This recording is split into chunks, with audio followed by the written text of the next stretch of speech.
Allez, Iroquois, au rang, en place. Allez, c'est bien.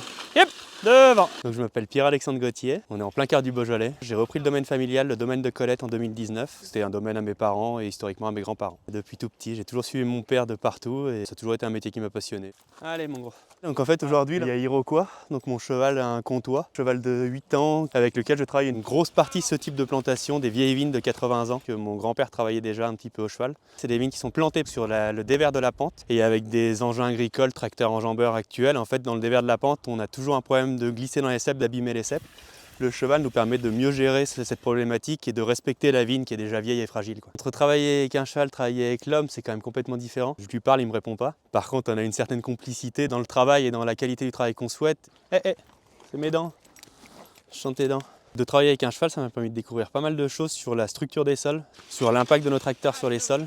Et sur des vignes comme celle-ci qui sont travaillées à 100% au cheval, on a vraiment une qualité de sol et une décompaction du sol qui est vraiment top, quoi. Si je fais bien mon travail, ça abîme pas. Il croise les pas en fait et finalement il paraît imposant, mais quand il marche au milieu des vignes, il est tout petit. Allez au bout, au bout. Le cheval, je le vois tous les jours, tous les matins. Il a une cabane, un copain, un âne qui lui tient compagnie. Plutôt super agréable, je vais le chercher, il m'attend, je l'emmène à la vigne. Là il est en pleine pause, il est tout content de la vidéo, au moins il a le temps de manger. Donc ça c'est les vieilles charrues de mon grand-père, c'est une charrue Mornieux, c'était fabriqué en Beaujolais. Ça c'est un double buteur qui nous permet en fait de créer un sillon au milieu du rang, de recouvrir l'herbe qui est sous les ceps. Ça permet en fait pendant l'hiver, avec les gelées, avec l'humidité, de faire mourir l'herbe qui est dessous parce qu'elle a plus d'accès au soleil, donc elle blanchit et elle meurt. Encore, là, oh. Alors là ce que je vais faire, je vais lui remettre son panier, travailler. Logiquement, l'hiver, on n'a pas forcément besoin, c'est vraiment l'été pour les sarments. Mais malheureusement, Iroquois est un petit peu trop goulu. Et en fait, c'est pour qu'il reste concentré qu'au bout du rang, il évite de trop manger dans le chemin. On a donc le panier avec le mors à l'intérieur, c'est ce qui me permet de le guider. Un collier.